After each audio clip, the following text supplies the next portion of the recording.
Hi friends, welcome back to the channel, or if you're new here, hi, I'm Lena from Love Me and Crochet, and welcome to Vibrant Fiction Friday. Woo!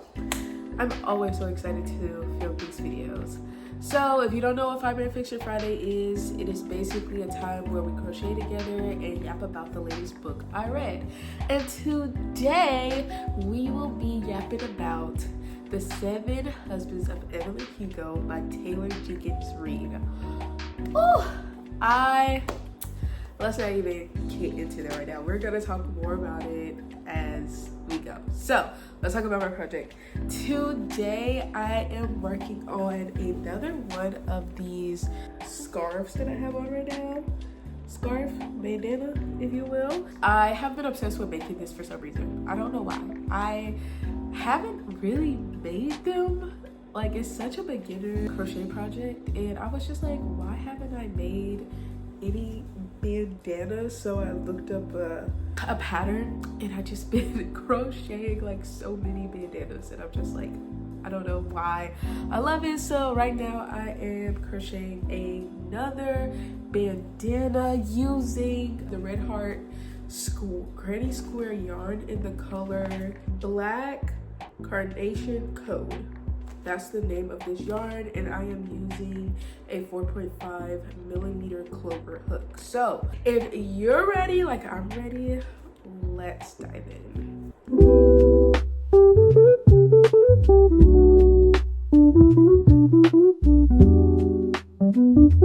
Alright, so The 7 Husbands of Evelyn Hugo. What is it about?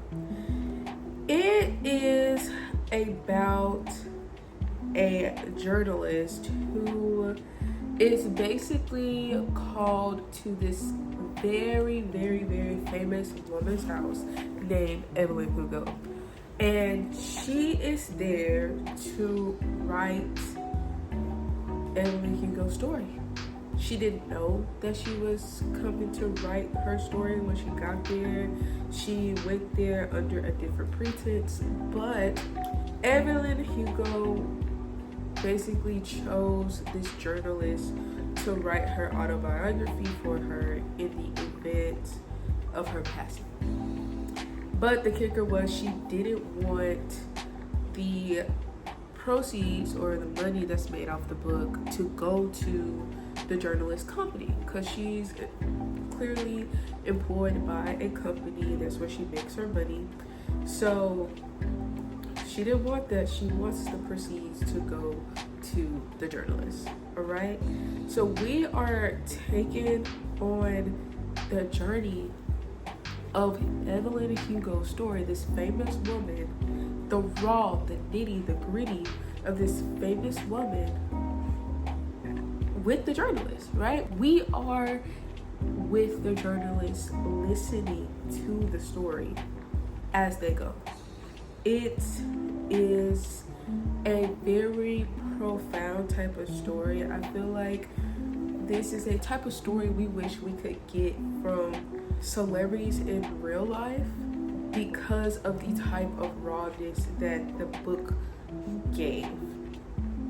In the story, we see how Evelyn begins her career, how she got to each place, what choices she made, why she chose them. She gave her everything, but only for her.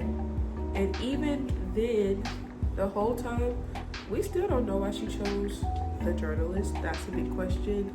And we also don't know why Evelyn wants to do this all of a sudden. And these are things we learn throughout the story.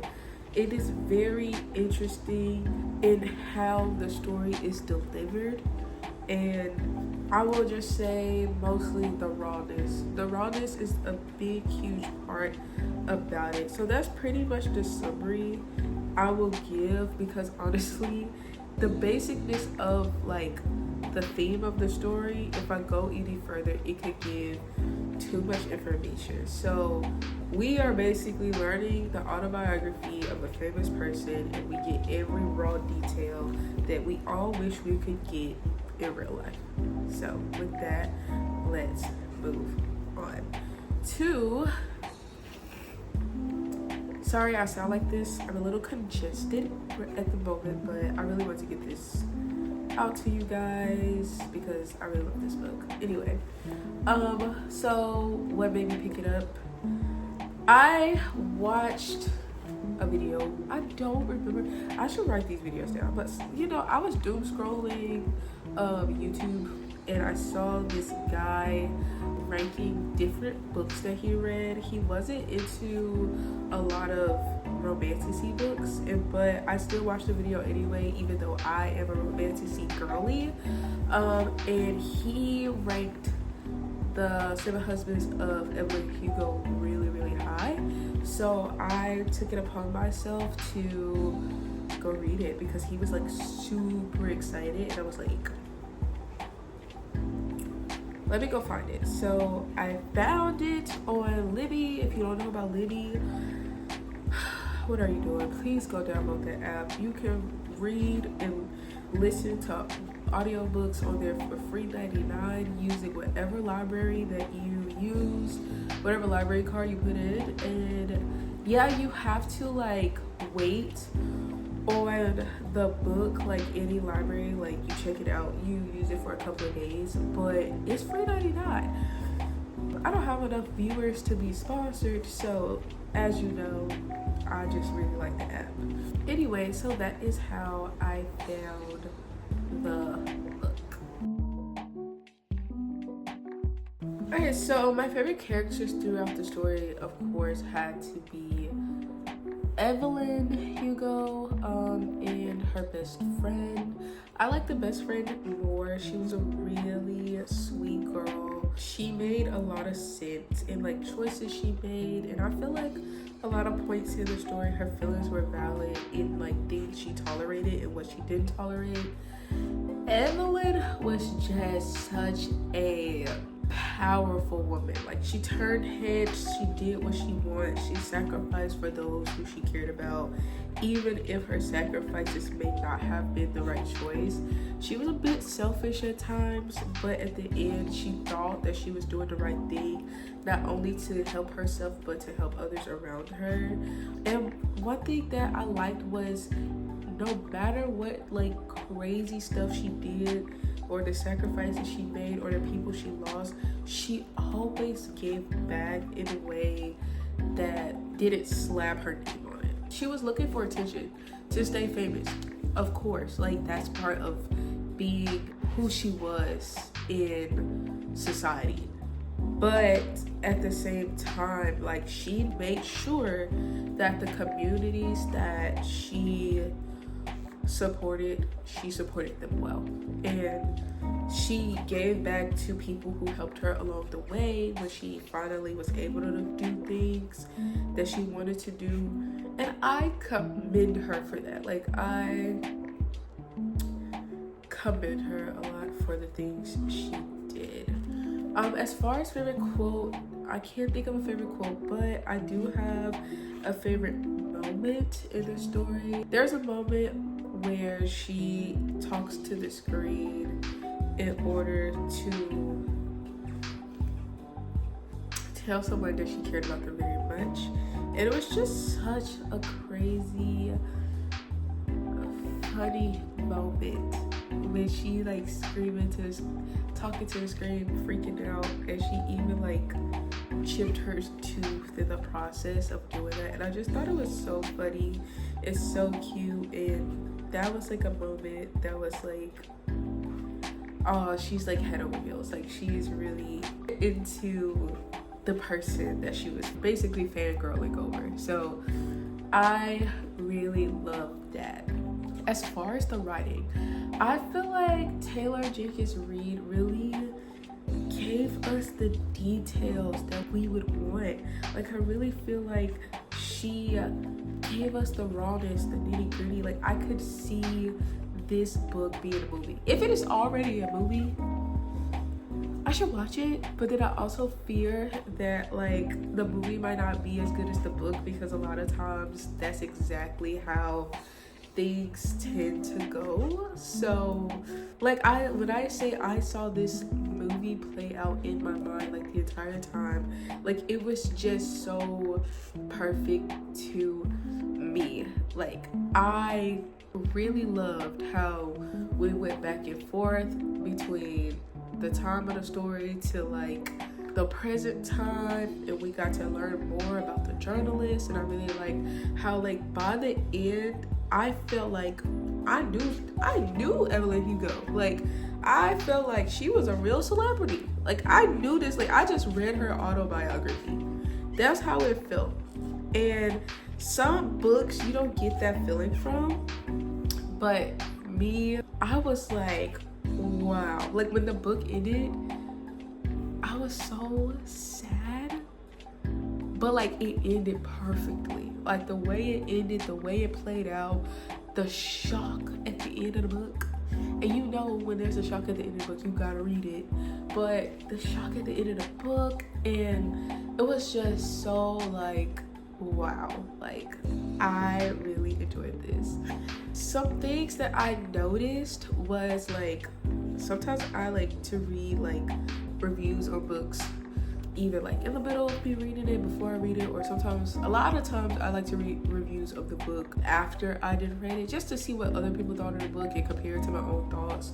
I try not to like try to change my own thoughts of a book, but sometimes other people see things you didn't see, and it's just like kind of fun to like, oh, this is what this person thought. And one thing that I noticed that a lot of people say about this book was they feel like there wasn't a lot of character development.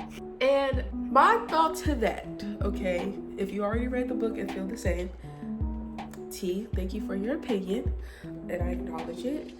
But my thought to that is, we can't know the full extent of everybody's story because she didn't know the full extent of their story.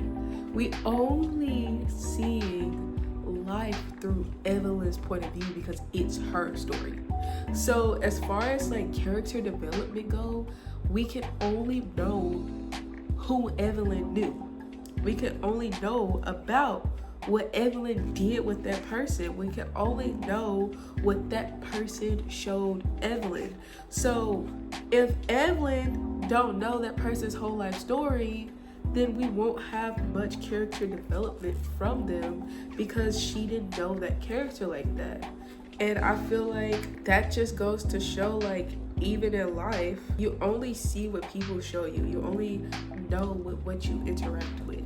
So I feel like that is why the character development on some specific characters won't be as deep, because she didn't know them that well, or she only knew what she told us. And not to mention, it was her story.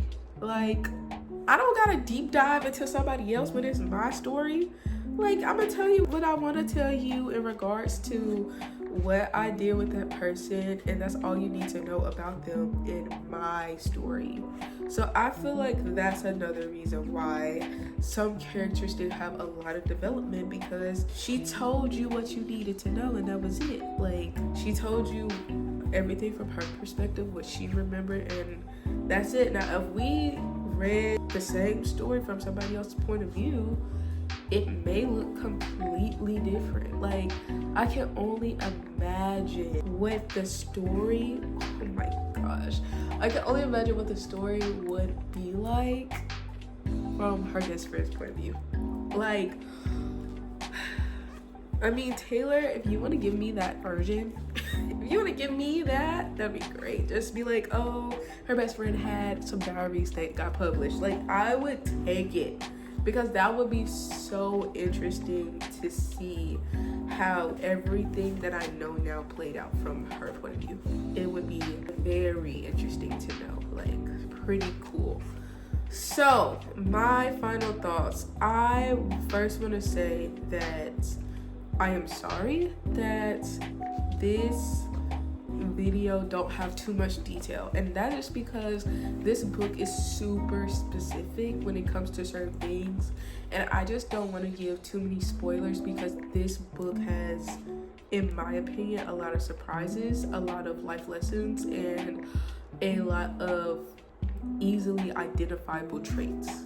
I feel like So I didn't want to give too much, but I still wanted to talk about it because I really enjoyed this book. Taylor Jenkins Reid did her thing when she made this book. It may not be for everybody, but it was definitely for me. I loved listening to this on the ride home, during my workout, during my crochet sessions. Like, I just really enjoyed just getting to know this character on such a deep level and just seeing like celebrity life. Imagine like if this was the rawness of what they do for real. Like, that's crazy.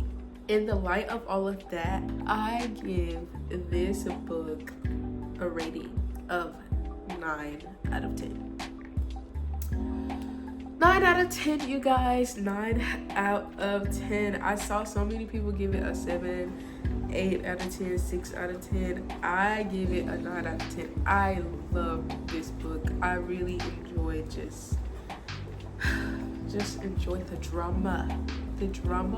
The tea was piping hot. You want to know the 7 husbands of Evelyn Hugo? She told you about all 7 of them.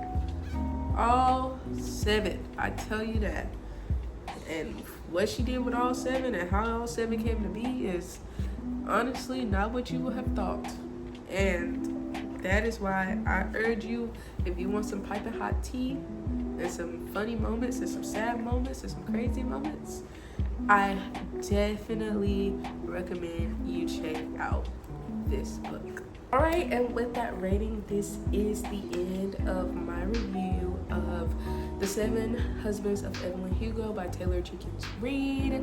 Let me know if you read this one or if you have any book recommendations that I should check out while I crochet next. If you like today's cozy combination, please go ahead and give a thumbs up. If you want to see more, please go ahead and press that subscribe button and click that notification bell so that you can get a notification every single time I upload a Fiction and Fibers Friday. And with that, you guys, thank you again so much for tuning in, and I'll see you in the next one. Bye.